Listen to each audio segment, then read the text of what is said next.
Commission এবং কেন্দ্রীয় বাহিনীকে কুরুচিকর আক্রমণ, কুরুচিকর নিশানা অনুব্রত মণ্ডলের। বাহিনীর সাজুয়া গাড়িকে কটাক্ষ করেছেন অনুব্রত মণ্ডল, নিজেকে তুলনা করলেন রয়্যাল বেঙ্গল টাইগারের সঙ্গে। অনুব্রত মণ্ডলের মন্তব্যের পরই তুঙ্গে এখন বিতর্ক। রয়্যাল বেঙ্গল টাইগার মন্তব্যে ফের চর্চা অনুব্রত মণ্ডল।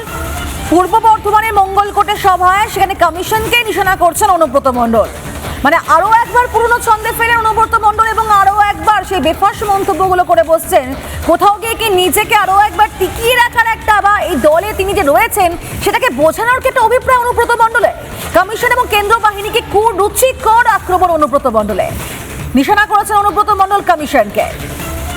বেঙ্গল রয়্যাল বেঙ্গল টাইগারের জায়গা ও সাজোয়া গাড়ি আসুক আর যাই আসুক, নিশ্চয় ইন্ডিয়া আমেরিকা যুদ্ধ হবে না। আমি গাই বছরে ভোট করেছি, তখন থেকে দেখি বয়সটা আমার কম বলে না। এটা রয়্যাল বেঙ্গল টাইগারের জায়গা, বেশি মারামারি করলে সাজোয়া গাড়ি ভাই সব করবে।